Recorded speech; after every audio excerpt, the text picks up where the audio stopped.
This is The Drive with Dale Lolley and Matt Williamson on your 24/7 home of the black and gold. SNR, Steelers Nation Radio. And welcome to The Drive. I am Dale Lolley. He is the Matt Williamson, and it is a beautiful Friday here in Pittsburgh. And, well, we have some clarity about the quarterback position this week. Mike Tomlin saying today that, as expected, Justin Fields will start on Sunday, but Russell Wilson will be active as the number 2. Tomlin saying he liked what he saw from Russell Wilson this week as he took the number 2 snaps all week. And he no setbacks. No, just needs to knock the rust off and get acclimated to playing football again. And so the door is open at some point for Russell Wilson to be this team's starting quarterback. And the ball is now in Justin Fields' court. I think this might be the last time we see Justin Fields as a starter. I think if Russell Wilson is healthy next week, which he has shown to be now, he takes the number 1 snaps next week and is the starting quarterback when the Steelers come back from Las Vegas. And I'm not ruling out the possibility that we see Russell Wilson in some capacity in this game on Sunday. I mean, talk about knocking the rust off. I mean, a real game would go a long way to knock the rust off. I mean, maybe you're up big or things are going wrong. Right. One way or the other. Right. I mean, that would make some sense. I'm excited to see it. I mean, in any capacity. I'm sure Justin could have a phenomenal game. Oh, absolutely. And, just maintain it. I mean, I don't think anything's set in stone. The fact that they're both healthy is great, and now we know. I mean, I think again it is a tough decision. In terms of who do you pick as a starter? They both have pretty good cases. Yeah, absolutely, and I understand Tomlin's reasoning this week. I mean, again, Fields took all the first team snaps. Yeah. He practiced and prepared to play for this game, so you're not going to. I saw people out there saying, "Well, Russ could start on Sunday." I never thought that. But him being active and being ready to go, I think next week is prime time for him. Yeah, and quite literally, since it is a prime time game. I didn't thought of that. I think so many people will be like, "Well, if he's finally healthy enough, then why doesn't he just starter?" But he didn't take the first team reps all week. Right. I mean, that's what it comes down to. Is one guy practiced for the Raiders with Pickens and Siamalu and all the guys that are going to be on the field. The other guy didn't because there's only so many hours in a day. Right. So I think that's what it comes down to.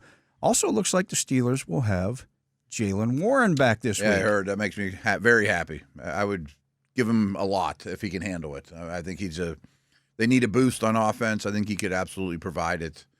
Not super impressed with the Raiders' defense. I think Warren's a really good player that could help his team a lot right now. Yeah, I think it's kind of been out of sight, out of mind for Jaylen Warren, and I think having him back will open some things up in the running game, and even on third downs. Just absolutely the things that he does on third downs is very valuable. Yeah, I mean, if he knocks the rust off just as a third down player, it makes you a better team. Yeah, I mean, if there's more than that, great. Whatever. I'll also note this. So I don't know if they'll use him on kickoffs or not, but he had been doing that. I was wondering that too. Prior to the injury. It was him and Patterson back. Back there. Aren't familiar. The Raiders have allowed 11 kick returns this year. Have they? They've not been a team that has kicked it through the end zone. Not blasted. Much like the that. Cowboys last week. Yeah. And so we got to see 4 kick returns last week against the Cowboys.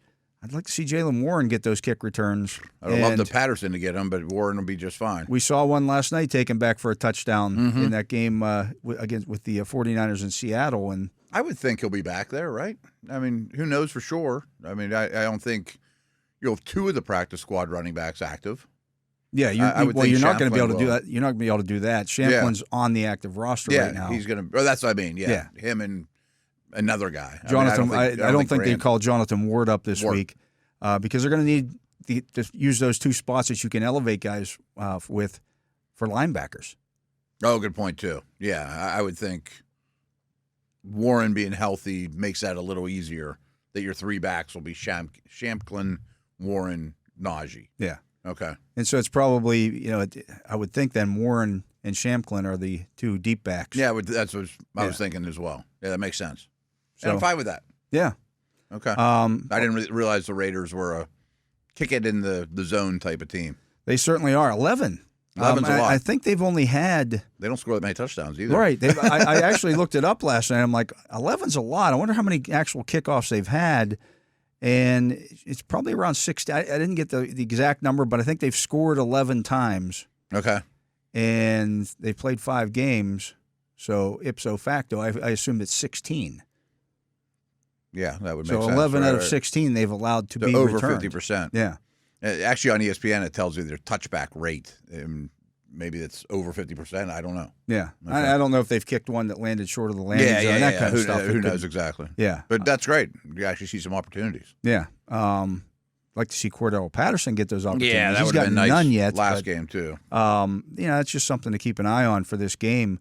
The Steelers will get some opportunities to maybe break a return. Mm-hmm. They should. That changed. It was a big deal last night.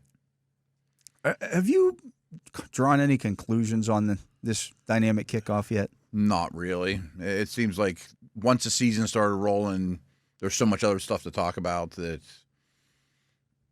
I don't think it's changed the game all that much. I wrote about it in my 5 for Friday today on Steelers.com. The returns are up slightly. It was 22% last year. Now it's 30%. Okay. So it has increased returns. I think as the weather starts to turn here, we're going to see more and more of this. But there are some teams that aren't afraid to kick it off and allow teams to return it. Again, the Cowboys were one. Mm-hmm. The Raiders are another one. And maybe it's Matthew Wright a little bit last night was doing it too. Yeah. I thought he was good at it in Latrobe. Maybe it's some of these warmer weather teams that are just like, we're going to. Was booming away. Yeah. But you made this point even, all off season. Like when you go to Buffalo in the wild card round, you probably aren't even going to be able to reach it. Right. There's going to be times you might struggle to reach the landing zone in some of those games. But I don't think it's changed the league. But even if you get 8% more returns, it did something positive then. Well, again, we saw a kickoff return for a touchdown last night. Mm-hmm. That's the second one this season by my count. There were only 3. So. There were 3 all of last year. Oh, okay. So if we get to 4 or 5, that's more points. It's more excitement, right? Yeah, I guess you're less likely to go get a beer or use a bathroom or whatever now than you would before. I don't know. Yeah, so we'll see. Okay. We'll get a better handle on this rest of the Steelers injury report here as the show goes on today. That's great news about Warren. But yeah, I mean, getting just having those two available, in Wilson and Warren, it's kind of like the gang starting to get back together here now. Yeah, offensively, anyways. I mean, unfortunately, the league works this way, but people are getting plucked away from you here week after week, and now some of your guys are coming back, and it's like, oh yeah, I remember what things. We really haven't seen Warren at all. Like we've kind of robbed him all year. I mean, and it's easy to forget, like you said, out of sight, out of mind of what a contributor he was last year. I mean, what a good football player in all facets. Yeah, absolutely. Also, to me, I think Dylan Cook is starting to ramp up. I wouldn't be surprised if he's ends up getting activated next week. So I mean, you hope you don't need that depth, but you need that depth. Be a nice addition at the tackle position in particular, just because of spotty plays. Yeah, too. A true tackle would go a long way. Absolutely. And then, as we mentioned before, I mean, Alex Highsmith looks like he's trending definitely towards playing next week. So. Again, Sutton's not even that far away, and that's the other thing. Right, yeah, like we're just a few weeks away from that. He is also, he's been at the facility. He couldn't be there the first 4 weeks of the season, because of the suspension. But the last 4 weeks of the suspension, he's allowed to be there, being meetings, and then work with trainers. I mean, he can lift and he can do the medical stuff, be in meetings. He just can't be on the practice field. Yeah, so they're getting a little. Hopefully they don't get hit hard this week, again. But it'd be nice to string a week or two of not losing guys out of the equation. To have something to look forward to, some boosts, as opposed to just looking at, who'd we lose now? Yeah. So what do you think the outside linebacker situation is? I mean, do you think it's – Windman was a guy – Mike Pursuita's from Michigan State, of course. Yeah. We were talking about him a little bit last night. And I thought he did some good things at camp. He's not a true every down edge setter – Bud Dupree looking guy. Yeah, I mean, he can do both. But he's got special team background too. I would think he's got a chance. Yeah. I mean, I would assume he's more of the how we were talking about him last night is he's the Michelob Ultra version of Herbig when everyone's healthy. He's your third guy, come in, spark plug, edge rusher type. But you don't want him out there all the time. Yeah, I think Ogun DJ is probably the third guy behind Moon. He started 26 games in the league. Yeah, he's been around. A bigger body guy, 6'4", 268. I say he's thicker and stouter. Yeah. The other one, Eku Leota, hasn't been here. I mean, he just signed last week. We were talking about him last night too, and I didn't know who he was. Yeah. I mean, I was like, I'm not sure who that dude is. He's like, they just signed him. Yeah, I mean, it could be Windman who gets a helmet and again would help you out on some special team spot stuff. duty. And, right. Maybe third downs or whatever. Yeah. So we'll see how that goes as well. But I expect both elevations from the practice squad this week to be linebackers. Edge guys. Yeah.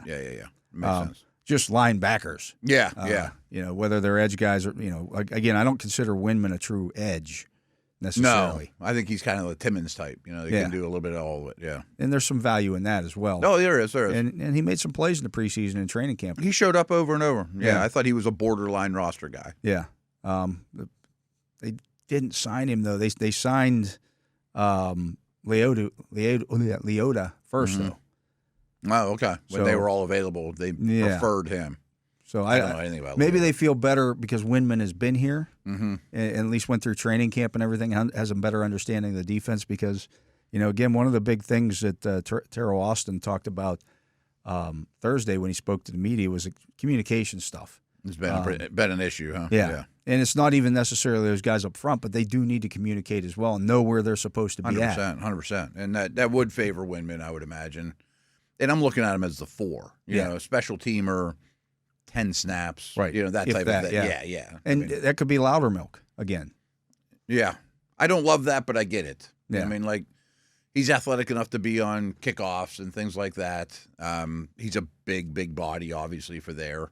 But he's not going to bend the edge and do her big things. No, it'll be hard to run at on the edge. If he just occupies Miller at left tackle, that's for that's the like nature of this game. That's like using your pawn to take the queen off the board. Right. And Miller's not a queen necessarily, but in the scheme of their how best they're built offensive right lineman. now. Right. I mean, if I can occupy their best offensive lineman with a guy who is not my best pass rusher and play 10 on 10 with the rest of them, or 4 on 5 or 4 on 4 with your lineman, there, or 4 on 3.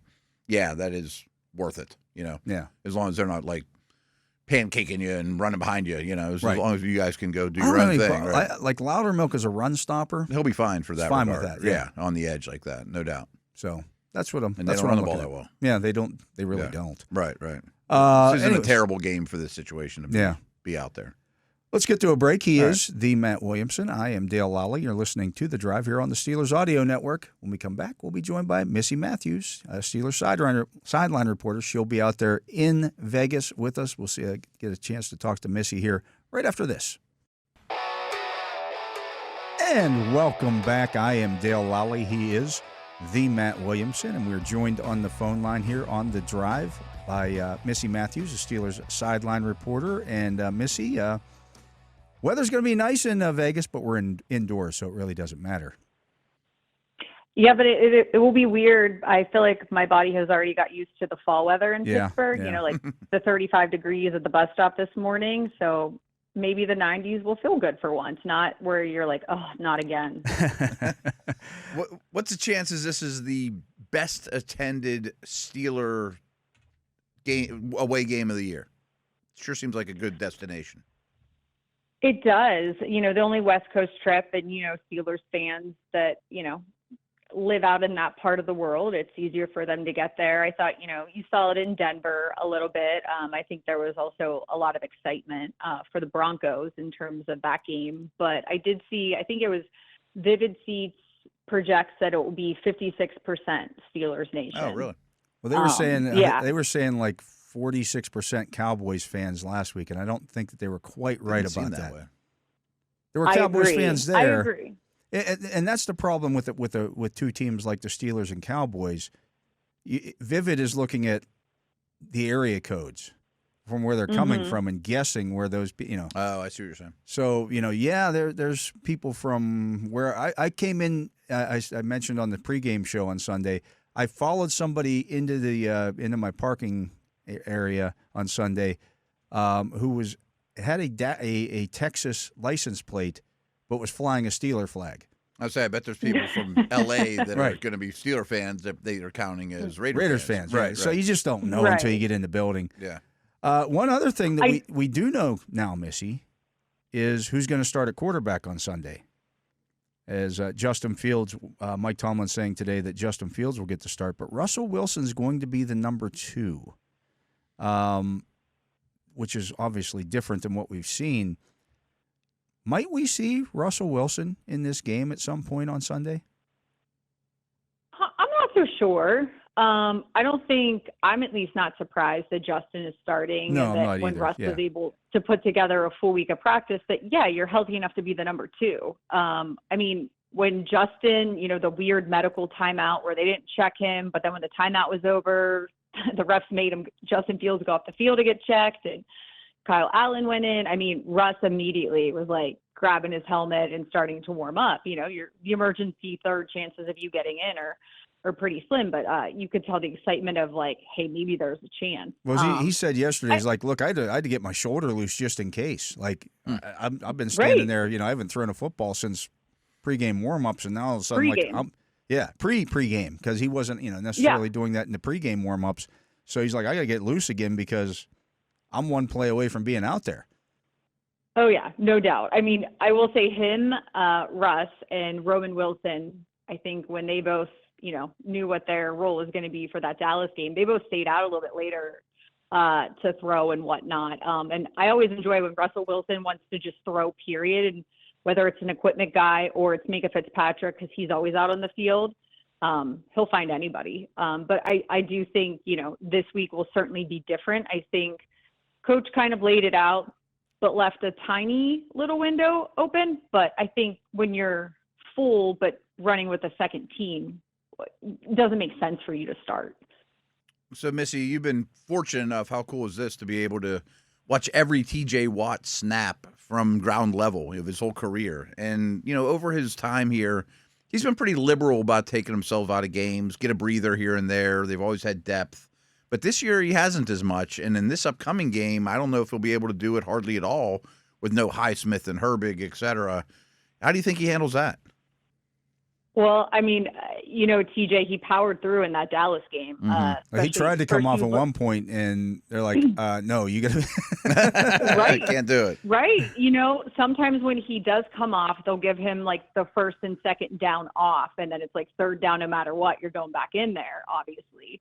But I think, you could kind of see it and feel it when Herbig went out. Then you lose Liel, and then that's really when you were like, man, TJ is digging deep right now. And it's not like the offense was helping the defense in terms of how many plays they were out there for. You guys know TJ, you just watch him practice. He doesn't do anything at less than 110%. So it's not like he was going to go out there and, kind of take a breather while he went through the motions. I mean, every snap is played like it's his last. That's why he's so successful. That's why he is who he is. But I do agree. I think, injuries are always an issue. We saw it unfortunately happen last year with that the inside linebacker position. I just feel like with the outside guys, the defense is just racking up these injuries where you're kind of like, oh man. And even Cam Hayward said this week, it's like, how can you fast track getting to know your new teammates that you don't really know, but that you need to play well? And that's kind of what they're doing. So hopefully there's a plan in terms of how to get the most out of TJ Watt, keep him on the field as much as possible, but at the same time, you can't kill him, and then hope in the fourth quarter, if they need a stop with 20 seconds left, that he's ready to go. Yeah, this is a game the offense definitely needs to stay on the field. Yeah. And have some long, sustained drives. The splash plays, and they've talked about the splash plays. Justin Fields talked about it yesterday. Those would be nice to have, but I think first downs will do just fine. First downs and having a 13-play, 70-yard drive would not be the worst. Maybe a couple of those this week wouldn't be the worst thing that happened. Right.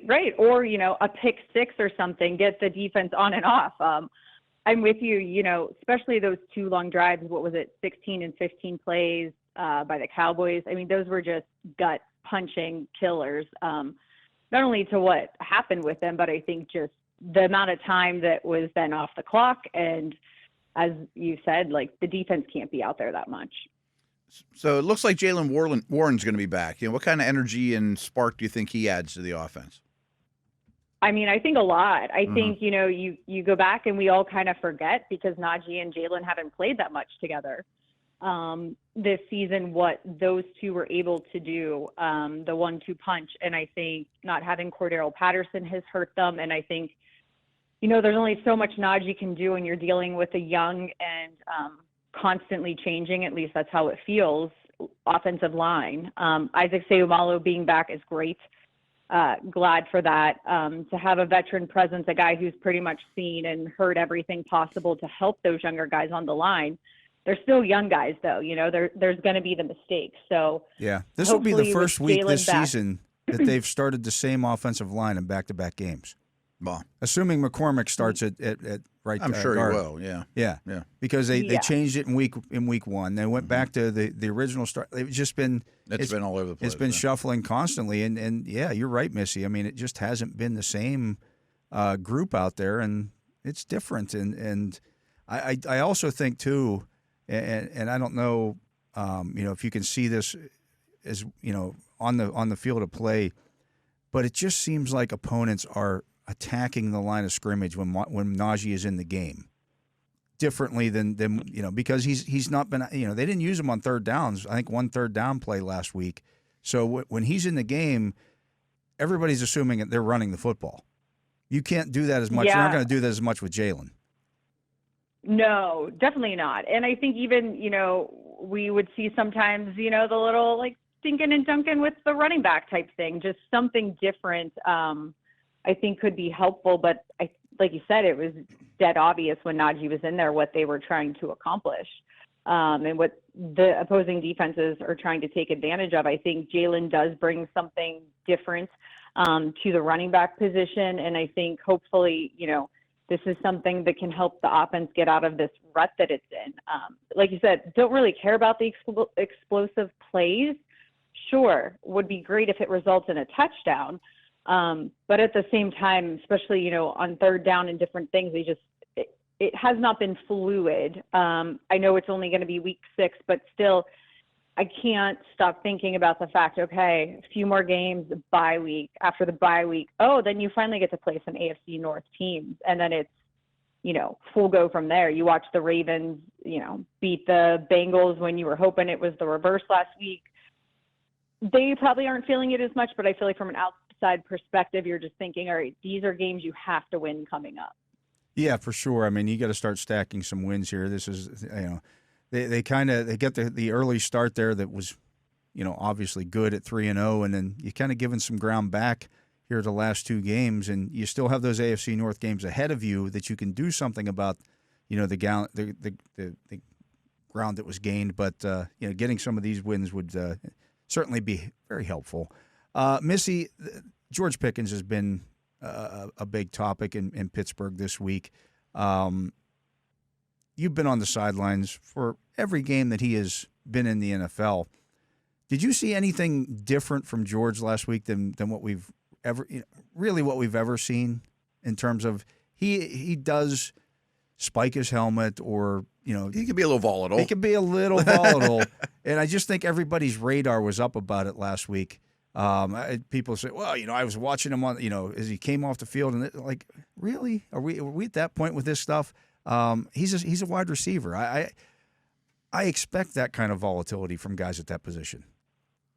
Yeah, I mean, I think I joked with you guys last week, but it's true. Like, I watched Antonio Brown chuck a Gatorade cooler that almost took out Todd Haley in Baltimore. I feel like I've seen my fair share of, anger. I agree. Nothing that George really did was different than sometimes when he gets frustrated. I think, it was very clear that the Dallas secondary was doing a great job of getting under his skin. And I think sometimes that can be more compartmentalized, self-contained. And then I just think after the game, just going after the Cowboy. Yeah. That is probably one of those things. That's not a good look, and the eye black's not a good look. I mean, it's just some things, some maturity things that you need to do with that. But a receiver coming off the field, after the team didn't convert a third down, and spiking his that they helmet. desperately needed. It happens across the league in every game. Right. I mean, what if Zach Frazier did it? Nobody would have thought twice. Right. You know. Agreed. And I think that's a fair point too. I don't even think it's wide receivers. I've seen other players that I won't name so that people don't get all angry about it. On the offense, do some of the same things. I think it's just, this is their livelihood. This is what they want to do. I agree with, some of the immature things, like maybe somebody could have ripped the eye black off or been like, dude, do you want that fine? That kind of thing.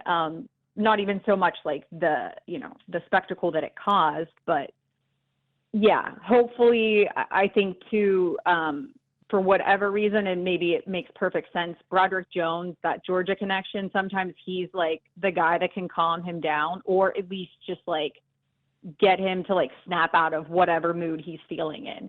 And credit to Broderick, because sometimes he can be angry too. Yeah, sure. Trust me, I've seen a lot of offensive linemen not nicely place their helmet on the bench. But he is definitely one of those guys that I think can help. And I've said this before, Russell Wilson, he definitely is still a leader, whether he's the starting quarterback, the backup, or the emergency guy. He is very in tune with what is happening. He's very in tune with people's big feelings, or whatever we want to call them. He's dealt with this in Seattle. I mean, he had DK Metcalf in Seattle. DK Metcalf has gotten into fist fights on the field. Yeah. Like, this is not new here. Like, quarterbacks, veteran quarterbacks especially, know how to deal with these kind of things. The Legion of Boom guys weren't all angels either, yeah, right. Marshawn Lynch. No, and I think, you even heard Ben talk about just, there's definitely different personalities, and it's not even just shapes and sizes of wide receivers. There's personalities too, and you can do the stereotypical gloss over everybody. Well, they're divas. I think there's still different intricacies to each guy. So I think it's probably a learning process for Russ and Justin and them, because this is their first go around with George at a professional level. Justin's been with him forever. Like, they go back to high school at 7-on-7 drills, and they were on the same 7-on-7 team. Yeah. So you think George was at 14 or 15 didn't toss a helmet when he didn't get the football in a 7-on-7 drill? This stuff happens. Yeah, totally. And I mean, at first it seemed like, as soon as we realized when Justin got traded, the history that they had of playing in that league that Cam Newton had, okay, great, there's a connection there, and you kind of saw it. But then I think, as you said, there can be another connection that hopefully this is something that they can kind of work through. And I mean, I'm not sure what people thought was going to happen on Tuesday. Coach Tomlin's never going to stand there and rip a player to shreds and give you all the clickbaity headlines possible. There's so much stuff that just even stays in-house that doesn't get out, because that's just like the locker room culture. I mean, remember the whole petty game ball thing in Denver? Justin kind of said it, laughing, and it's something that happened. But then Coach was like, I don't know. He's not going to give it to you or let you use his words about things like that. So I'm not surprised he didn't rip George, but I do think he's very well aware of what's happening. Oh, there's no doubt. And again, like as you said, he likes to handle that stuff in-house. It doesn't mean that there isn't discipline that happens with that kind of stuff, and we just don't need to know about it. Yeah, right. I mean, it happens at every football team at every level, and some coaches choose to talk about it, and some don't. And Mike's one that doesn't. So it doesn't mean he doesn't discipline those guys. Missy, we'll let you go. We'll see you tomorrow morning, bright and early. Get on that plane and fly to Vegas. You guys have a bunch of free time though before kickoff, it sounds like. Well, there's a watch party tomorrow night. Oh, okay. So you guys got plans already, huh? You got anything I'm big planned? Check out Bill Crawford. There you go. Oh, cool. Yeah. There's a lot of he's opening at the Jimmy Kimmel Laugh Factory. So. Yeah, a lot of Pittsburghers out there already. Yeah. So kind of jealous on this one. I'd like to go. Anyways, we'll squeeze you in, Dale, or Matt. You can have the middle seat. There you go. Special edition of The Drive live from Vegas. Our guest has been Missi Matthews, a Steelers sideline reporter. We appreciate her time as usual every Friday. He is Matt Williamson. I am Dale Lolley. You're listening to The Drive here on the Steelers Audio Network. Matt and I will be back with more right after this.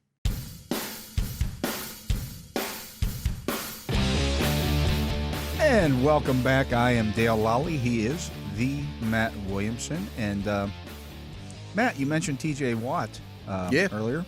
Happy birthday to T.J. Watt. No, I didn't know. Just turned 30. 3-0.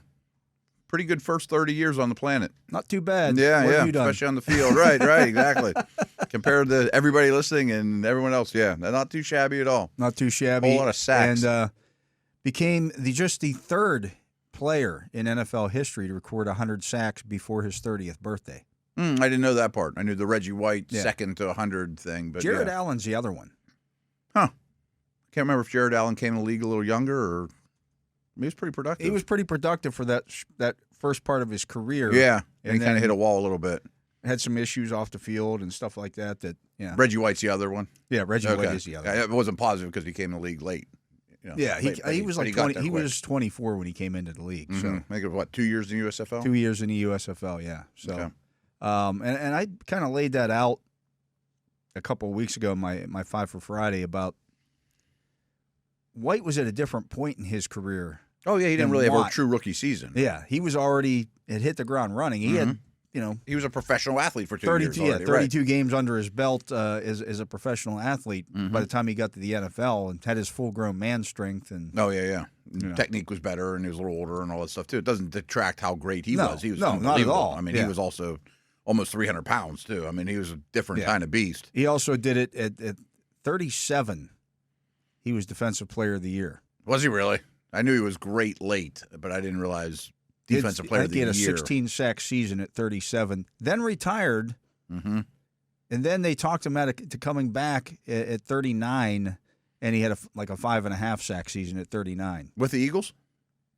No, the Packers. Oh, right.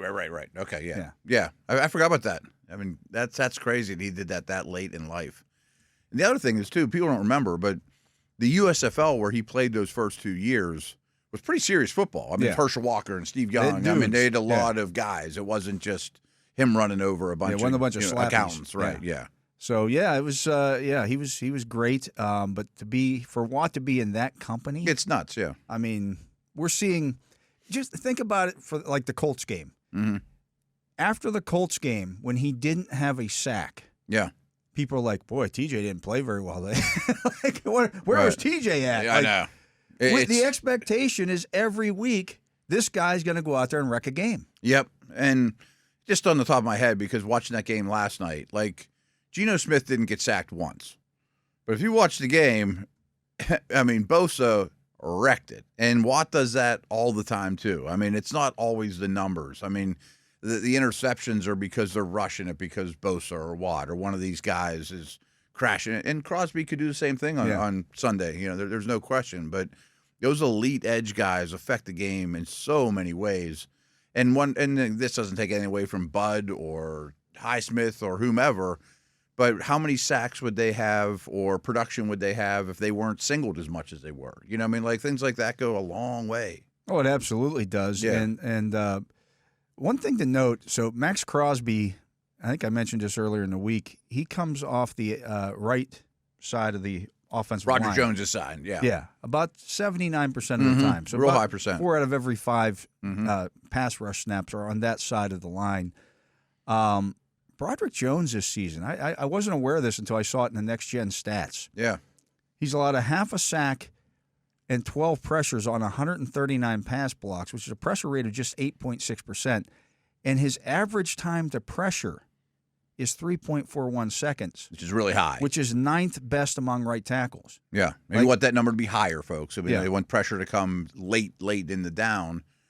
So anything past 3, I'm sure is I've never thought of it through a tackle's perspective, but if it's over 3, You did your job. you did your job. Yeah. I mean, there's no question about that. If you're doing a one-on-one block against an NFL defensive end and you hold it for 3+ seconds, you're absolutely doing your job because every pass play is designed for the ball to come out under 3 seconds. He and Penei Sewell, who many people He's widely phenomenal. consider the number 1 right tackle in Yeah. the league, or certainly number 2, are the only 2 players at the position this season who have not allowed a quick pressure Okay, I think that's under 2.5. under 2.5 seconds. I mean, that's hard to deal with as a quarterback. Yeah, You know. and that's just getting beat out of your snap, and Yeah, the guy gets yeah. around you, and what's the quarterback going to do? Yeah, I mean, the analytics community is getting a little crazy in that and I appreciate it, to be honest with you. Like, not all pressures are the same. Right. Not all pass protections are the same. For example, like the holding penalty that Broderick Jones got, the second one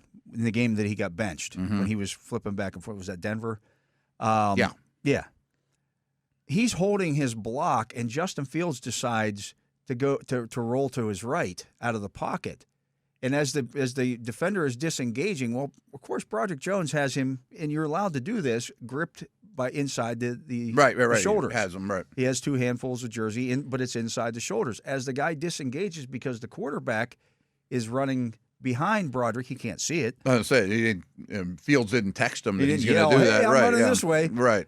The guy goes to break away, and Jones is holding his block. Well, now it looks like a hold. And it officially is. I mean, you got to throw that flag, but now you're outside the body. Makes you look bad. Yeah. Running quarterbacks can make you look bad a lot. I mean, because, again, you never know where they're at. Right. And the ball doesn't always come out on time, and the improv stuff is great, but sometimes you throw someone right into a sack or right into your quarterback because, again, they're not communicating with that guy. So I think there's been a perception that Jones is having a bad season or something. Now, I think his run blocking hasn't been up to snuff as you would expect. Yeah. There's been some whiffs and things of that nature. But his pass blocking's been fine. I'm really excited to watch him, hopefully a high percentage against Crosby. And he'll get help, of course. Yeah. I mean, he should. But no, I'm going to zero in on that a lot, watching it live, and then certainly go back and watch all those reps because that's where is he really as a player right now. I think we'll give a much better idea on Monday than we do even now. And, oftentimes, when you have this kind of matchup and like this is a premier matchup for him. Like Premier.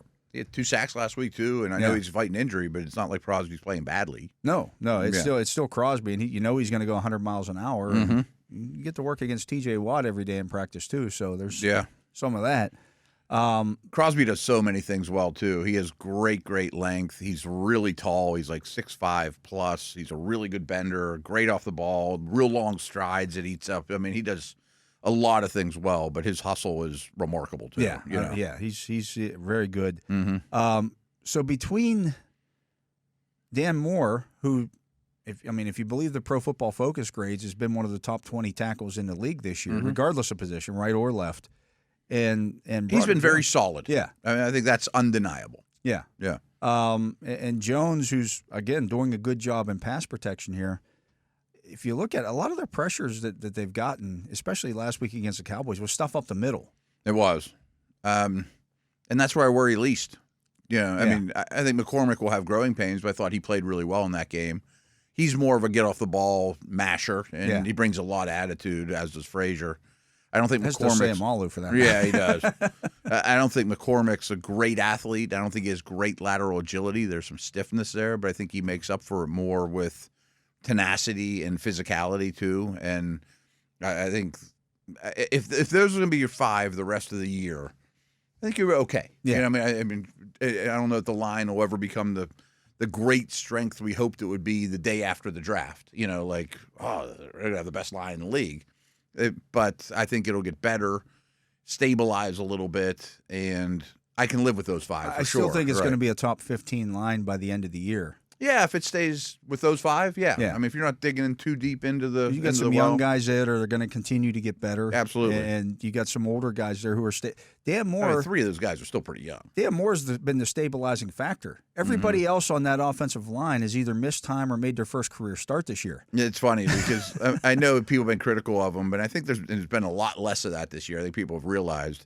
But he's almost like the 10-year veteran. I mean, his first contract's coming up. It's not like he's been around the block that much. Yeah, absolutely. And so he's kind of been that steadying factor there. And the thing that everybody says about him is that you just know what you're going to get every day from. It's the same mentality. A long way, yeah. And it's just, and I think he's a great O-line trade. Yeah, and I think that's one of the reasons why the coaching staff has appreciated him so much. They know exactly what he is going to do every day. Yep, and you don't with the 2 first-round picks because one of them just got here and the other one's still learning his, growing into his paws easily as well.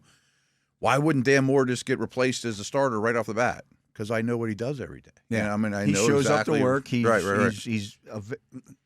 He's And reliable. when I say he shows up to work, I mean he shows up to work. Shows up and works. Yes. Right. He doesn't just go through the motions. He shows up and he works hard every day, and he works at his craft. And as I always say, guys are allowed to get better. Yeah. I mean, if he was an assembly line worker, he'd have the same number of cars, every time. Like, nice. I know what I'm getting, right. One start in 4 years. Like, as we see, with this season in particular, that's that rare. in itself has a lot of value, too. Yeah. I mean, you don't have to put somebody else at left tackle because your left tackles. I mean, think about the Dolphins with Armstead. Right. Like, you kind of know. He's going to miss 6 games if this we year. get 12, 5 games. we're real happy. We're Yeah. real happy if you get 12 out of him. He has never done it ever. Played them all. Yeah. And So you just know it's coming.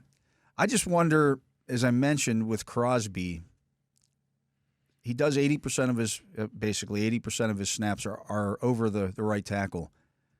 Where else are they looking at on this offensive line to have him attack? I don't know. I don't know how much you'd even. I know he will bump to the inside. I mean, I've seen him over center. I don't know that I want that for him if I'm the Raiders. No, I mean he's definitely going to test Dan Moore. Yeah. I mean, he's going to line up some snaps at left tackle, and if he's early success against one versus the other, you might see more of it. Yeah, more of a trend. Like boy, he whipped Dan Moore in the first play of the game. Well, I'm going to stay over there. I don't know. It's a good question. I mean, yes, he is versatile enough to go inside, but it's going to be against tackles and tight ends. A very high percentage of the time. Yeah. I'm just wondering how different it'll be without Wilkins. That's the thing, Yeah, with what I'm trying without to Christian process, Wilkins in there, it takes away their. I mean, they spent a lot of money on him. Right. Like, I wouldn't feel super comfortable with McCormick on Wilkins alone. No. Even Isaac, I mean, like, Wilkins is a really good player, and you need to help those guys.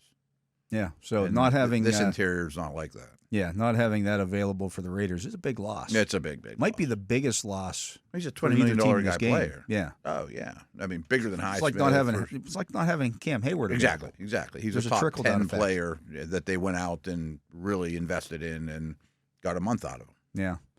Let's get to a break. Rough He game, is man. the Matt Williamson. I am Dale Lolley. You're listening to The Drive here on the Steelers Audio Network. That's going to do it for hour number 1. Matt and I will be back with hour number 2 right after this. Welcome back to hour number 2 of The Drive here on the Steelers Audio Network. I'm Dale Lolley. He is the Matt Williamson. And, of course, you can hear The Drive every Monday through Friday from 4 to 6 p.m. You can also download the Steelers mobile app, and it will download directly to your phone. You can listen to it on there, and you can watch on YouTube as well. Please do. Please Spread do. the word. Yeah. Leave us Absolutely. comments, all that good stuff. It's time for our fantasy football focus, and as it is Friday, Matt, got to put together our DFS lineup, and you've been fired. I have not been doing so great. Right. I'll let you talk me through some of this stuff, but I'm picking the lineup, damn it. All right, you do it. All right. So, and defense, Panthers are 2,400. The Patriots are 2,400. The Commanders and the Cardinals are 2,500. I'm not seeing anything there that I like. No. The Buccaneers are 2,600. That's not bad. That's not bad at all. As are I the also Giants. like the Vita Vea on a backup center situation. Yeah. The Giants are 2,600. The Browns are 2,600. How the mighty have fallen. Yeah, I said Patriots too have fallen massively. 2,700 are the Saints and Jets.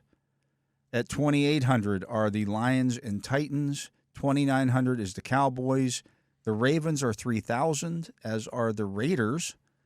At 3,100 are the Colts and Packers. At 3,200 is Denver. 3,300 is the Chargers and Bills. You got at 3,400 the Eagles and the Bengals. 3,500 the Falcons. 3,600 the Texans, and at $3,700, the most expensive defense on the slate this week, the Steelers. Pittsburgh Steelers. Expecting sacks, big plays.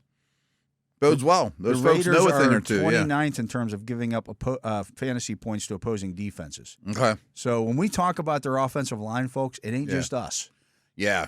They have a massive discrepancy as a team in terms of like turnovers and sacks. Yes, turnovers and sacks, negative plays. Yeah. I mean, they just a lot more negative stuff happens to them. What's that? That's why Minshew got benched. Yeah, and O'Connell's really a pocket passer, Yeah. easy statue type guy in terms of sacks, and they both turn the ball over. I don't know if I'd pay up for the Steelers. You're in charge. I don't want to get in the way here. But I just think we put the Buccaneers. I would say the Bucs seem like an 2,600 obvious one, right? There's not, even if they don't get any sacks or turnovers, I have no idea how the rookie is going to play. Sure. But there's not going to be a bunch of points in that game. Kamara is questionable for that game. Yeah. I mean, what are they going to do offensively? The other one I had slight interest in, but I would have picked the Bucs as well, is Denver Chargers. Yeah. And I would have taken Denver because they're cheaper, but I think there will be very few points in that game. Yeah. At quarterback this week, we got quarterback or tight end? You're in charge, man. Oh, okay. All right. Lamar is 7,800. Wow.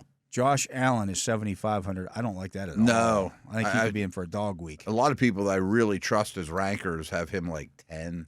He might be benchable this weekend if you have a good second option. My son asked me, he's like, should I bench Josh Allen this week? I'm like, maybe. He was 9 I'd for 30 consider last it, right. week. 9 Jets for D 30. is legit, right? Jaden Daniels, 7,300. The Ravens are 29th against opposing quarterbacks in terms of Doesn't points. surprise me, yeah. Jalen Hurts, 7,200. C.J. Stroud, 7,000. Joe Burrow is 6,900. Kyler Murray, 6,800. Dak Prescott is 6,700. Jordan Love, 6,600. I kind of like that. Baker Mayfield, 6,500. Jared Goff is 6,400. Kirk Cousins is 6,200. They're playing Carolina. Wow. He's threw for 800 yards. Yeah, but I don't know if game script will, like, he might throw a couple early and then they just shut it down. And, Still pretty cheap. Yeah. Flacco is 6,000. I don't even know if he's playing. Richardson is 6,000. He's questionable. Derek Carr, 5,900. He's not playing. Aaron Rodgers, 5,800 against Buffalo. No. Justin Fields, 5,800. Herbert is 5,500. You think there's a chance Wilson gets in the game? I do. Yeah, that's rough on Fields for fantasy. Bo Nix is 5,400. Russell Wilson is 5,300. So they're thinking maybe that happens here too. Daniel Jones is 5,300 against Cincinnati. Ooh, I like that. Yeah, I think they could win that game. I would like it better if the rookie was playing. I know. Neighbors is out. Neighbors is out. Right. Andy Dalton against Atlanta is 5,200. There's a lot of garbage time points there, too, possibly. Yeah. Deshaun Watson is $5,100. Is that like the worst of the starters? The same as Jameis Winston. No, the only guys who are worse are Drake May. Drake May is 5,000. O'Connell is 4,900. I bet Drake May gets you 40 rushing yards. I'm not suggesting you use them, but Will Levis is 4,800, and this is how bad. So, Indianapolis is 30th in terms of allowing points to opposing quarterbacks, and Will Levis is $4,800. Those have been defenses to consider too. Yeah. I'm with you. I kind of like the price point on Jordan Love. It's 6,600. That stood out. It's to me. paying up a little bit, but they throw the football, and they got healthy weapons. Dobbs I don't mind. Back. I don't mind funneling that particular game too.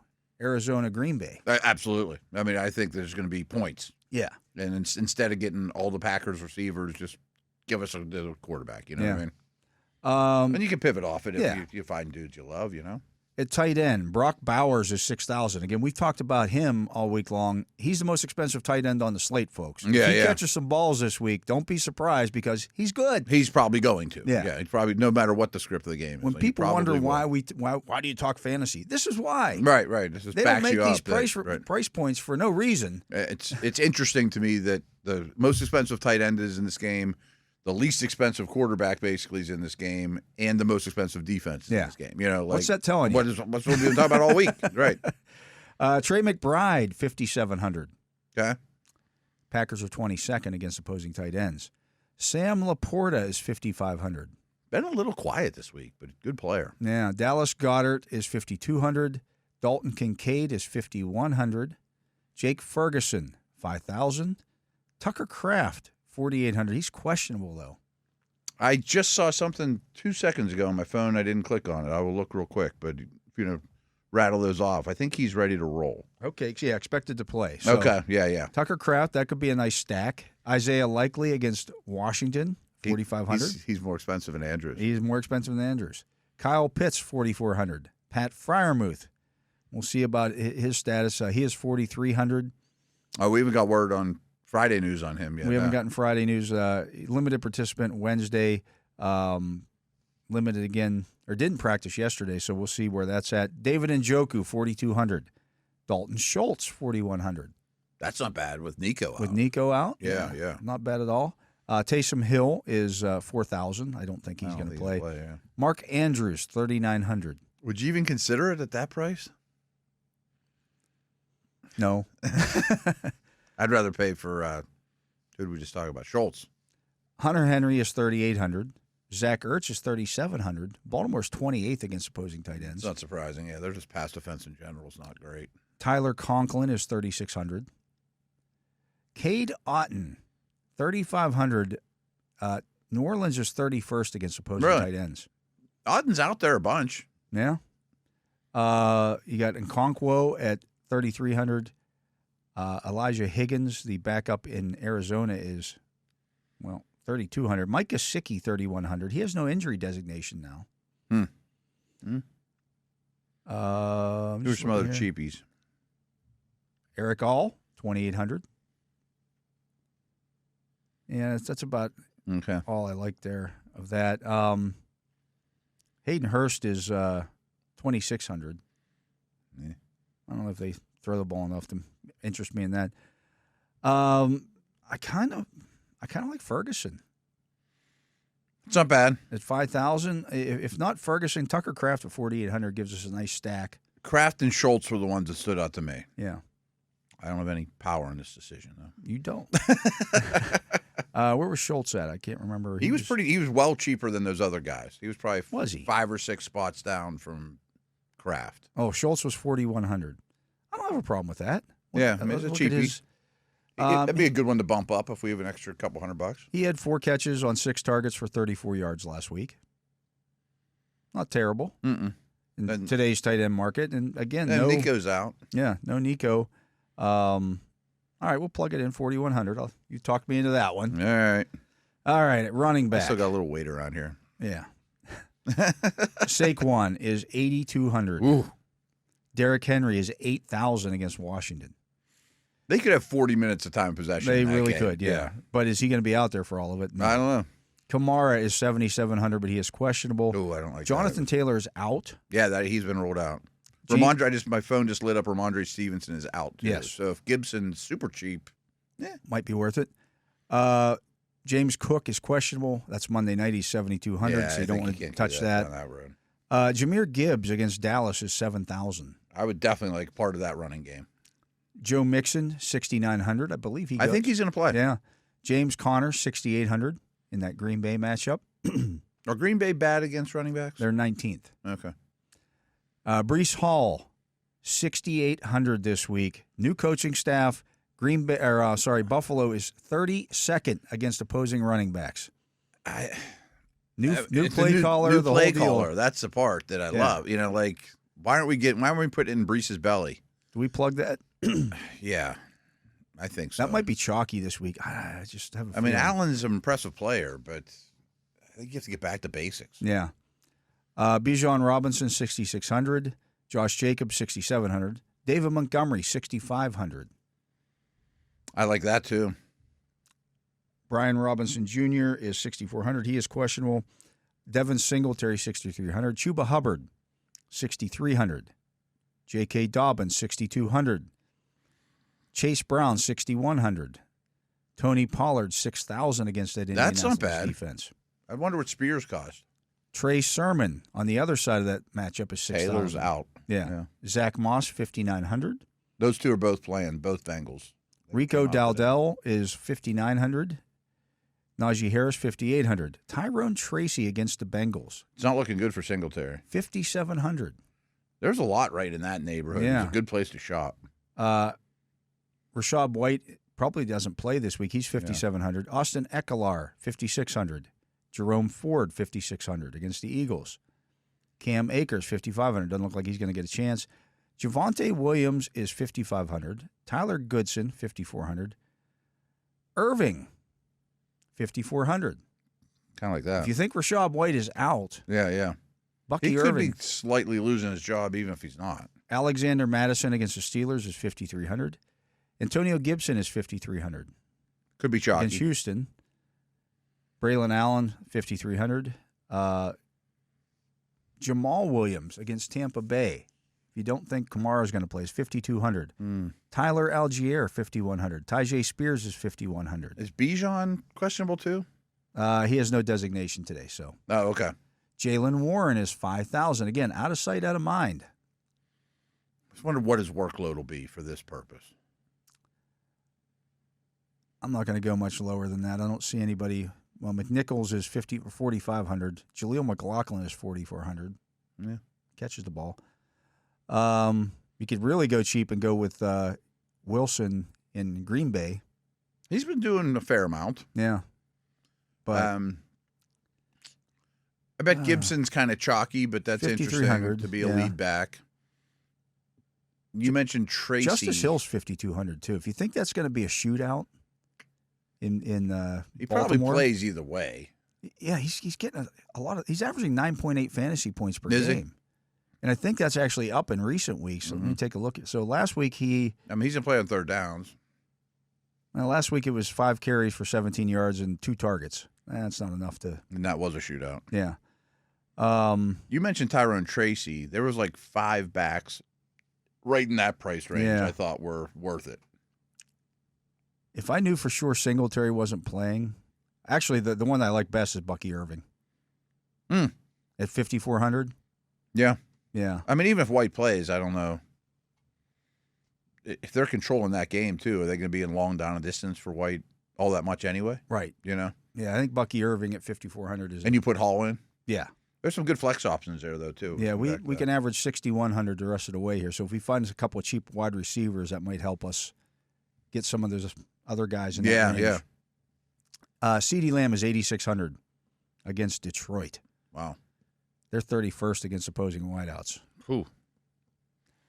Jamar Chase, 8,400 against the Giants. Amon-Ra St. Brown is 8,100. A.J. Brown against Cleveland, 7,800.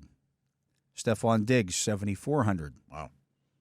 Mike Evans, 7,300. He has some dog games against the Saints. He does, Lattimore. Marvin Harrison Jr., 7,200. Devontae Adams, he's not playing. Garrett Wilson, 7,100. Jaden Reed, 7,000. That's about what he's doing every week now. Yeah. C.J. Godwin is 6,900. Devonta Smith is 6,800. Drake London, 6,700. Olave is 6,600. I don't want to touch that. Zay Flowers is 6,500 against Washington. That's interesting. That's not terrible. McLaurin on the other side of that is 6,400. I like that, too. Yeah. The pass defense would be nice to have a piece of that action. T. Higgins is 6,300. I think he's back. I think you can trust him as a regular contributor now. Tank Dell is 6,200. He's ready. Deontay Johnson is questionable. He's 6,100. Wan'Dale Robinson, 6,100. Wow. Amari Cooper, 6,000. Khalil Shakir is questionable. He's 5,900. George Pickens, 5,900. Wouldn't have to convince me on that one. Does the squeaky wheel get the oil this week? Yeah. Jamison Williams, 5,800. Calvin Ridley, 5,700.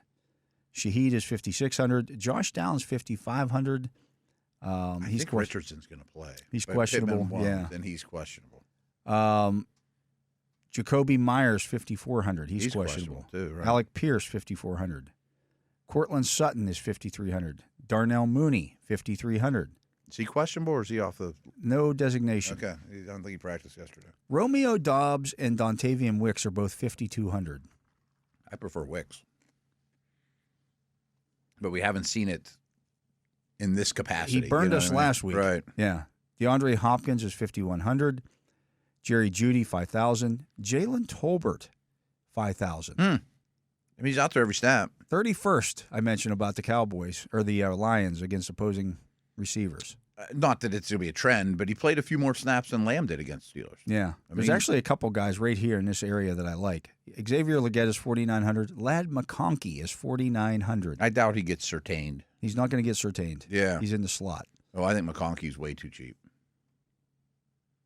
I'm going to plug him in now. Yeah. I think he's going to blow up the second half of the season. And I might plug Tolbert in here too. Yeah, I say Tolbert's really attractive. Then we can pay up. Now we have 2 spots open. We have 70. We have 14.6 left. Okay. So is there a big ticket item at receiver that you really liked? Would you want to do something like Barkley and then just see what's left over? Was there a We running could put back? Barkley in a flex. That's what I mean. Yeah. And then come back to receiver? So it's a flex position. Lamb 8,600, Chase is 8,400, Barkley was 82, Amon-Ra St. Brown 81, Derrick Henry at 8,000, A.J. Brown at 7,800, Stephon Diggs at 74, Mike Evans. You could go on the other side of that and get Marvin Harrison Jr. in the lineup at 7,200. I was kind of thinking that too. Like I wouldn't mind getting a Cardinal involved. Or we could go Jaden Reed. We don't have a stack at all with Jordan Love. True. What if you paid up for McBride? Who was our tight end? Dalton Schultz. That's pretty good value, though. Yeah. I kind of like Love. I kind of like Jordan Reed or Jaden Reed there. He's been really good.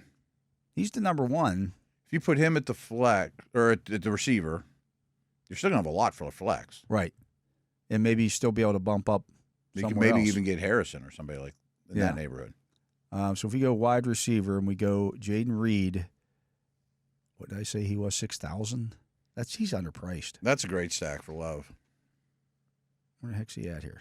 Maybe I was wrong. He was 7,000. Great stack. Great stack. For That gives Love. us. We have 7,600 to spend on the flex. Marvin. That would get us. Marvin Harrison Jr. is 7,200. Who's 76-ish? Nobody that's playing. Ah, really?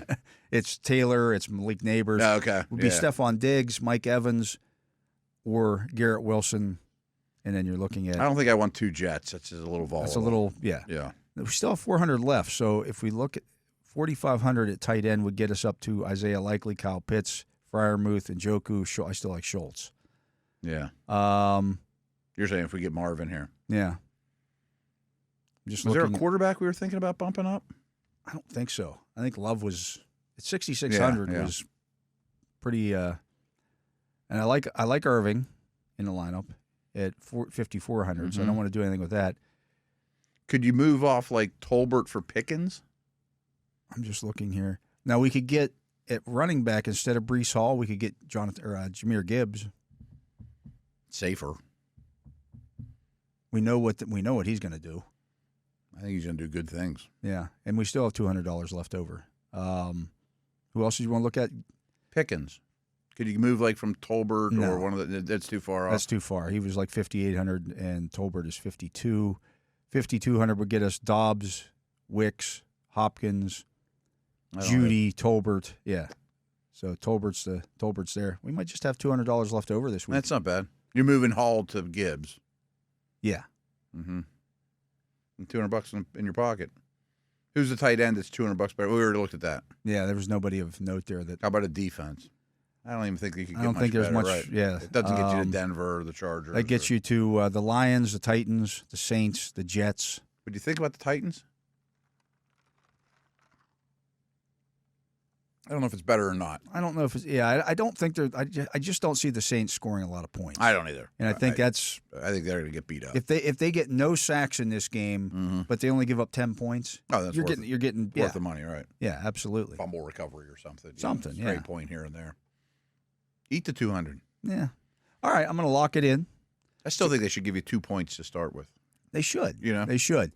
So we got Jordan Love at quarterback at 6,600. Jahmyr Gibbs at 7,000, although we both like Breece Hall as well.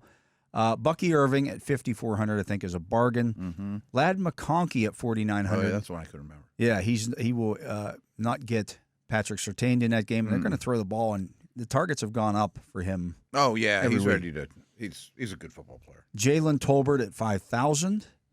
Okay. Jaden Reed at 7,000. Dalton Schultz at 4,100 at tight end. Marvin Harrison Jr. on the other side of that Arizona-Green Bay, what should be a lots shootout. of points in that one. At 7,200 in the flex spot, and the Buccaneers defense at 2,600. And that is locked and loaded. I don't think there's supposed to be any weather in Green Bay or anything like that. No. But if there is, then I'd get out of it. But other than that, I mean, I don't think we have any weather issues. I don't think we do. Yeah, I think this should be pretty good. Yeah. So let's roll with it. He is Matt You're going to Williamson. take all the credit for it. I am going to take the credit for that one. Darn right. He is Matt Williamson. I am Dale Lolley. You're listening to The Drive here on the Steelers Audio Network. Matt and I will be back with more right after this. Welcome back. I am Dale Lolley. He is the Matt Williamson, and it is time to take a look at the other games in the league before we make our pick on the Steeler game in the final segment of the show. And there is another London game this week, Matt, which for me will be going off since I'll be in Las Vegas tomorrow. Oh, you're at 6:30. 6:30 in the morning. Yeah, that's nuts. Now, I might be awake at that time just because my internal clock will still be. You're not going out of your way, right? I would not. It's also Jaguars at 1-4 at the Bears at 3-2. Chicago favored by 1.5. The over/under 44.5. From what I heard today, Chicago went much earlier than Jacksonville. Yeah, Jacksonville had some trouble getting out of Jacksonville. Oh, is that part of the deal? But they've done this trip a million times. They've done this, and they're staying over there. Oh yeah, like they're last year. They're going back-to-back games over there. So this is the first of the back-to-back games. I don't know what they did last year in that situation because they did this. I think they split. Yeah, I'll bet they lost the first one because they went over Thursday, and they didn't get there now until later Friday because they got delayed because of the hurricane in Florida. I like the Bears. Yeah, if they would have been, that's enough for me to take the Bears. I was kind of torn on it to begin with. If they would have went over a day or two earlier, I think that'd have done a lot. But I bet I take the Jags next week. I don't even know who they play. Doesn't matter. Right. Yeah, they are used to doing this, and maybe that factors into this because the Bears aren't. Sure. But I do like the Bears in that game. At 2-3. Game we just got done talking a lot about and we're very invested in for fantasy purposes. The 2-3 Cardinals are at the 3-2 Packers. Green Bay only favored by 4.5. The over/under is 47.5. I feel pretty confident in Green Bay in that one. Yeah. Just that Cardinals D is rough. They got a big win last week against the 49ers. Yeah. On the road. Mm-hmm. Now they're going on the road again. Yeah. On the road again. Tough to win two back-to-back road games. They just can't wait to get on the road again. Yeah, I think Jordan Love carves them up. Yep. And could be a lot of points. I'd probably lean towards the over, but yeah, I don't think that's a big enough spread. Yeah, the over/under 47.5. So we're hoping it's over for Vegas, saying purposes. that's going to be a higher scoring game as well. Mm-hmm. I do like the Packers in that one. The Colts at 2-3 are at the 1-3 Titans. Tennessee a minus 2.5 point favorite. The over/under 43.5. I think the Titans have won like 10 straight games coming off their bye. Oh, really? I didn't know that. I know we're coaching getting staff now, but I know we're getting Levis, but yeah. I think we're getting Richardson. Does that sound like? Yeah, I think so. And no Taylor. No Taylor. I think that's my points in that game. I don't trust either quarterback. I don't trust either team. Right. I think Tennessee's D is the best unit of the group. Yeah. And they play at home and coming off a bye, but I'll take points. Levis. We see Mason Rudolph again this week, possibly. It'd have to be a disaster, I think, at this point. Something bad would have to happen. Right. Yeah. I mean, two bad picks, which is possible. It's possible. Yeah. I guess I like the Colts, but yeah. I mean, I wouldn't touch it. Yeah. At 4-1, the Texans are at the 1-4 Patriots. It's Drake May time in New England. Houston favored by 6.5, and even though the over/under is only 38.5.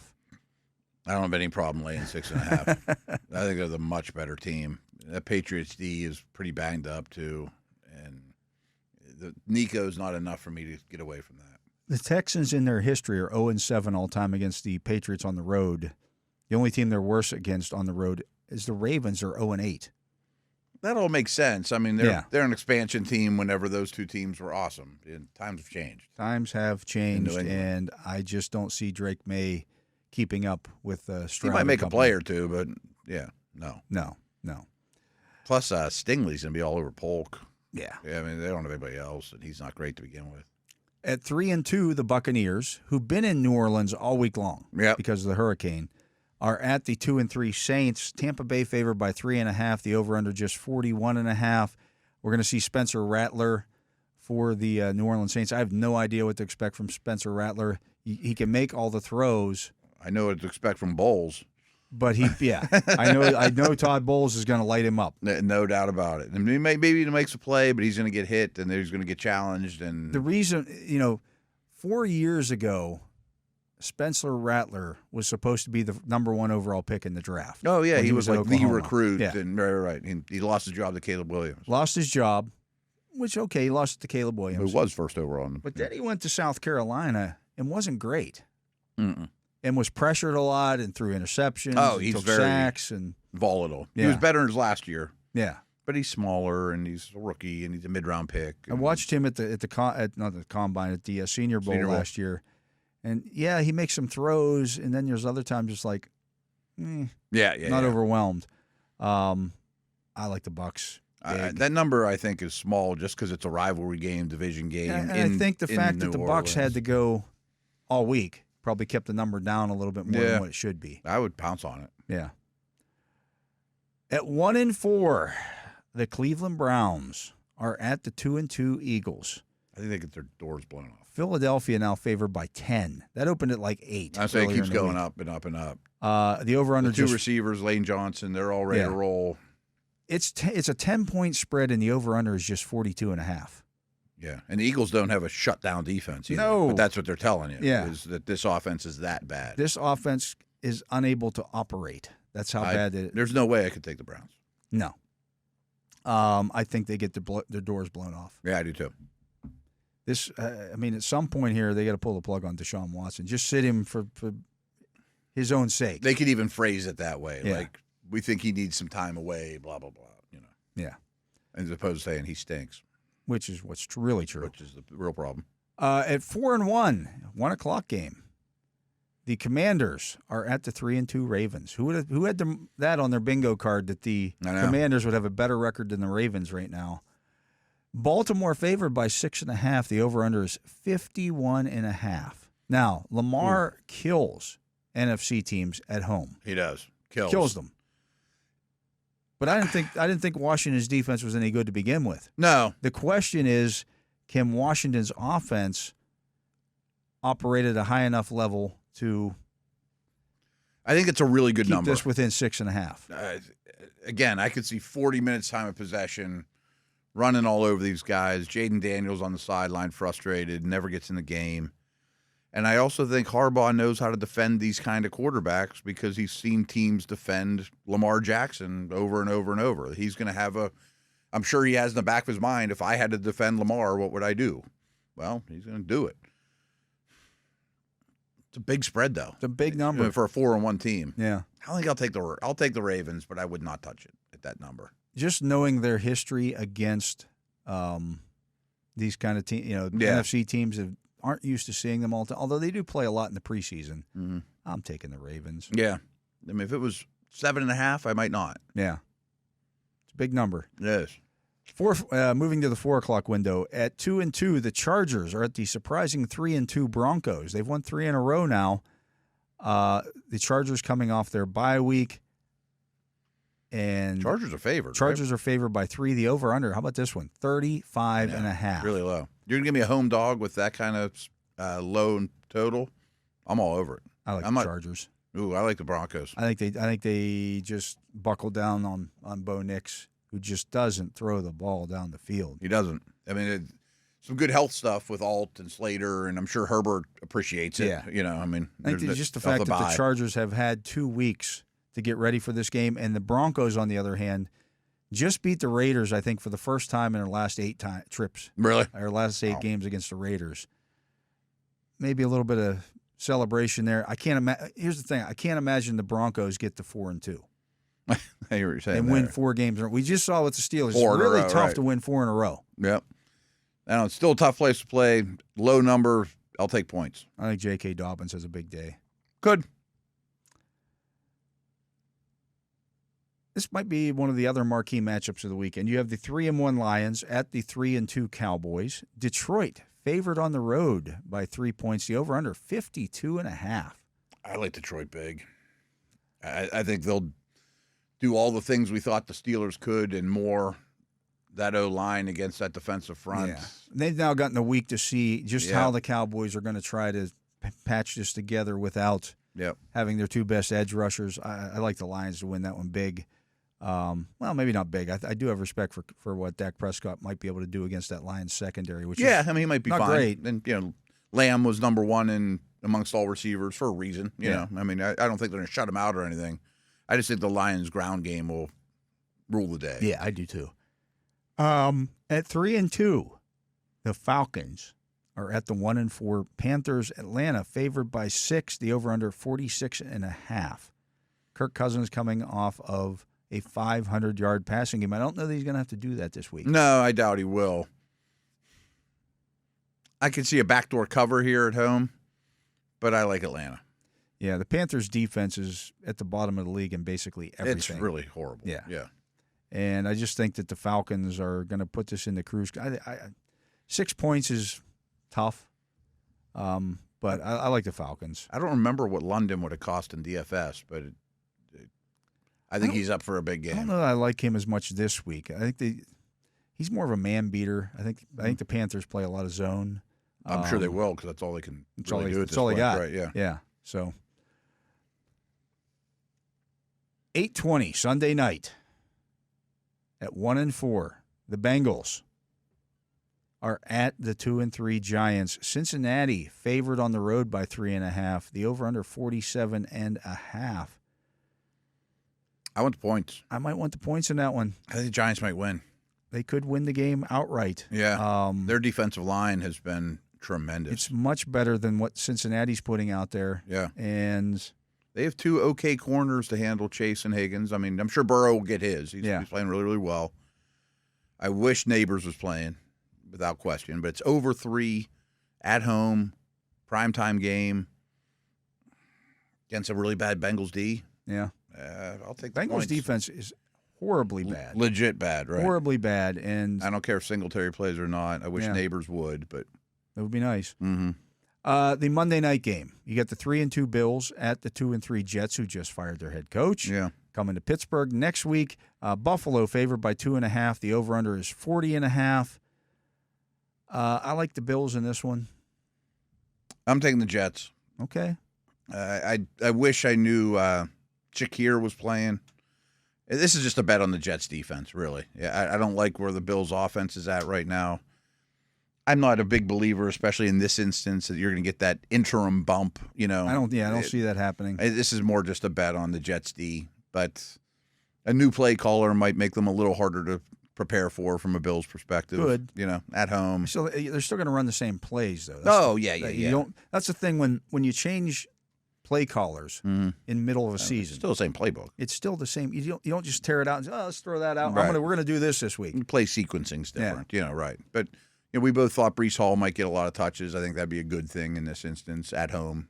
I'll take the points. I just think Allen bounces back this week against the defense that he has seen a lot of, and maybe puts the Superman cape on Monday Night Football.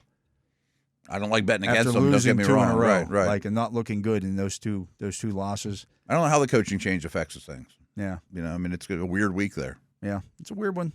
No doubt about Could that. be a fun watch, actually. Remember, they were coming back from being overseas, too. I know. And they get one extra day, but that's not much. Not enough. That's not much. Not They enough. should always have a bye after that. Yeah. That's this week's games, except for one more. We got one more game In to talk Vegas, about. baby. We'll do that when we return. He is Matt Williamson. I am Dale Lolley. You're listening to The Drive here on the Steelers Audio Network. We'll talk about Steelers Raiders. Give our picks right after this. And we are back. And it is the time of the week that, I know Matt and I both wait for. Yeah. It's time to pick Steelers Raiders. The Steelers at 3-2 are at Las Vegas, who are 2-3. Pittsburgh favored by 3 points. The over/under 36.5. And this is a rematch from last season when the Steelers went out there and won handily. The Raiders got a late score to make it look closer than it was. There's a reason, Matt, why the Steelers defense, despite some of the missing pieces that they have, was the number one fantasy defense on DFS. Big plays, minimal points. I think all those things could be in play. You want me to lead it off? Go ahead. I get the Steelers win 18-10. I'm not sure exactly how they come up with that number.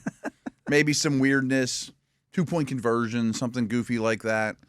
I don't think the Steelers' offensive concerns are all of a sudden gone away But I do like that they're starting the same offensive line for the second time in a row. Warren's there. You got a safety blanket in Wilson if things get off the tracks. I do think Pickens, I wouldn't mind him in a DFS lineup this week, say the least. I mean, not even because he's squeaky wheel. He's just also really good. I think that's one of my, I'll give a little, do my 3 guarantees on Sunday on the pregame show, and his over-under on DraftKings was 45.5. Over. Yeah. I mean, one big play. Yeah. I think it was 3.5 catches, and I almost went with the double over 3.5 catches and over 45. Who's covering him? Yeah, I like the yardage better than the catches, but I think I'd definitely go over on both and maybe even parlay it together. I don't think it's going to be super smooth sailing, though. Yeah, I mean, there's going to be bumps in the road, and there's a lot of things this team needs to work out, and those defensive injuries, I think, are meaningful, complicate matters, right? I mean, can Moon hold up for 60 snaps, or are they just going to run at him with some success? I don't know the answer to that. What if Myers doesn't play? I mean, he's not the greatest player in the world, but man, he's second best receiving option they have, and clearly their best wide receiver. And is Trey Tucker and whoever else going to beat you? I mean, if you're down your top 2 receivers, that's awful hard to overcome. With Aiden O'Connell thrown to you, it's not Josh Allen. Yeah, who's had some pretty bad games against good defenses. Like last year, they beat Kansas City last year. So that counts as a win for Aiden O'Connell. Yeah. But he was 9 for 20. Was he? For 89 yards. They returned, and they returned a fumble for a touchdown, and they returned an interception for a touchdown. Yeah. So that's a quarterback win. And they win. scored 20 points, but that goes on his ledger as a quarterback win. Mm-hmm. He's not good. I don't like his immobility. I don't like his lack of experience. I'm not thrilled with the people he's throwing to, or a running game to lean on, or those to block, but I'm 0 for 2 the last 2 weeks, feeling very confident sitting here the last segment on Friday, and I'm 0 for 2 on those 2. So I don't think it's a blowout win, goofing off in the fourth quarter. I'm not there yet on the Steeler team. Yeah. I think it's a bad Raider team. I think the big thing for me is getting Jalen Warren back just opens up so many different things in the Steelers' offense. Really good news. It's not all Najee Harris. Yeah. That you have to just count on him. And the other guys that have put in there, they're just guys. They're just guys. Yeah. Jalen Warren's not a jag. He's not just a guy. No. And I think that makes a difference. Could the Steelers lose this game? Absolutely. Of course. I've covered more than my share of Steeler-Raider games on the road. Mm-hmm. And you don't often get this. Usually I think they've won 2 of them. Really? One was in L.A. with Mike Tomczak starting, so it must have been 1996. Okay. And the other one was last year. Yeah. And I've covered more of those games than I care to. Is that the only time they've played in Vegas? Yes. Okay, I assume so. Yeah. So they're 1-0 in Vegas. Yeah. And the Steelers have traditionally struggled in the Western time zone. Mm. I mean, it's a seems fact. to be getting better, but yeah, they did go 2-0 in that. They beat Seattle. They beat the Raiders last year. So maybe this team's built a little bit differently than that. I like the Steelers 20-13. It may not be, right. It may not look great, but you just find a way to win the game. I mean, they're averaging 18.4 points per game in their first 5 games. Yeah, that's not going to cut it. It's not going to cut it. That's why I think you just might see Russell Wilson in this game. If they get off to a slow start again. Yeah. And they get to halftime and it's 6-3 or something like that. It might be rush time. That would not shock me at all. Even if Fields is playing fine. And again, I don't think either one was predicting Fields is going to destroy this team or anything like that. I'm a Fields believer, but you got this guy looming out there that's won a lot of games and played against the Raiders recently, and he's pretty good. Right. I mean, that's the big thing. And to me, it's again, can you control the line of scrimmage against these guys without Christian Wilkins out there? You better be able to. You would hope so. Right. They give up 4.9 per carry. I think so. It's either that or 5-1. It's really high. This is one that you can't allow this particular team to just rush the line, just crowd the line of scrimmage on you, you're going to have to hit a play or two down the field. Oh, without question. And that's the thing that, to me, that Fields didn't do last week. Yeah. He's 0 for 6. You got to back him off a little bit. 0 for 6 on throws 20 or more yards down the field. And there were a couple to be had. Yeah. I mean, there's ones you got to make. Yeah. They're not layups, but they're throws that NFL quarterbacks have to NFL make quarterback them. has to make them. And the play action stuff, to me, is like you haven't been able to run play action, I think, quite like Arthur Smith wants to run it. You're averaging 4.3 yards per pass attempt in play action. Unacceptable. It can't be that low. It can't be. First downs need to get better. I hope this is I think it will be a step in the right direction that way, against an opponent that's worse than you. Yeah. And the defense needs to get back to being a shutdown type defense. And I understand First 3 weeks. Not having Highsmith out there matters. Not having Herbig out there matters. Right. But this team doesn't have Adams and doesn't have some guys too. I mean, nobody has everybody right now. No, it can't be an excuse. No, not everyone. No team has everybody right now. Right. I mean, it's getting to that point of the year. You got to deal with it. That's all. These are not new problems in the NFL. Right. It's not like you're missing Cam, Minka, and Watt. That would be different. Yeah, that would be different. That would be different. Absolutely. Right. And you mentioned Minka. He's more than due for something to make some kind of big play happen. Mm-hmm. And Aiden O'Connell could be exactly what Minka, ails him. No question. And I have a great young quarterback might not be quite as I'm just going to throw the ball and there's Minka. Yeah. As opposed to a veteran guy who's just I am not going there. I know that pre-snap. I mean, I could certainly see him getting hit while he's throwing. Fumbles in the pocket as well. I have great respect for Brock Bowers, but even if he goes 9 for 115 and a touch, my fantasy team would like that. You would be happy about that, right? I still don't know that they get to 20. Yeah. Yeah, I mean, that's the I think thing. points are gonna be hard to come by for the Raiders. Who's the offensive playmakers that there's no CD Lamb here. There's no Dak Prescott. There's no Dak. I mean, that's important too. And frankly, Dowdell's better than their ball carriers too. I mean, he just is, and their line's probably better. I mean, the Dallas is a playoff type team. Right. This is a pick top 5 in the draft type team. Yeah. So that's where we're at. We'll see if we're right. Again, I have 20-13. Matt has 18-10. That would be the second 18-10 game this season for the Steelers. I hadn't thought of that. For some reason, I've been 16-10 all week, and I'm like, I think they beat them by more than that. So that maybe a safety throw on top of that.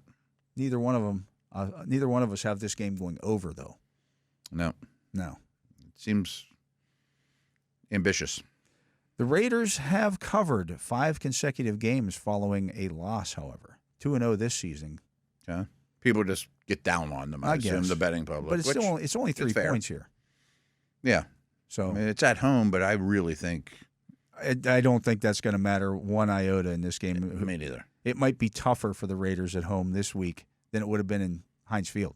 Or Acrisure Stadium, I should say. I apologize for that. I definitely think there's going to be silent count for the home team. Oh, yeah. I mean, all that. It better be. And is that operation smooth with Aiden O'Connell at quarterback? Right. Who knows? I don't know. I mean, it's their guards and offensive linemen were all banged up all week. Mm-hmm. Is that a smooth situation? I mean, it's not exactly a super experienced head coach or staff as a whole and all that stuff too.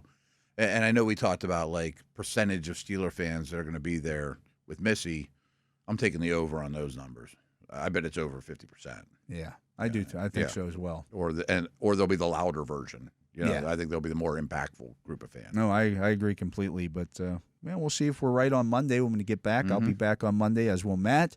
We're both going to do an hour of the pre-game show too. Right? Absolutely, you can hear that. Matt will do the first hour with Tim Benz. I've got the second hour from Vegas, and then you can turn on the 2 hours before game time, the regular pregame show with Jerry Dulac, Bob Labriola, Mike Pursuta. They'll be taking you up to game time there. Of course, Matt and I also do our segments on that particular portion of the show as well. And then you can listen to our often guest, Rob King. Mm-hmm. He's America's guest. That's what he is. Okay. Rob King will call the game with Craig Wolfley. You'll have Missi and Max Starks on the field giving you the updates from down there as well.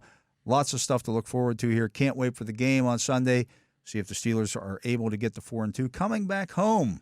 Yeah, a lot of home games ahead. Looming against the 2 New York teams. Not a bad time to get to either one of them. Absolutely. Yeah. So we'll see how that goes. But for my partner, Matt Williamson, for Justin Miller here on site, keeping us on the air, and for Tyler Vittmeyer, making sure our video on YouTube, which you need to check out if you haven't done yet, gets up on the YouTube, what do we call it? The feed? Is that what we call it? That'll work. It's on the Steelers feed. You can check it out on there as well. I am Dale Lolley. We thank you for listening to this edition of The Drive on the Steelers Audio Network. Steelers football happens here. The Pittsburgh Steelers Audio Network.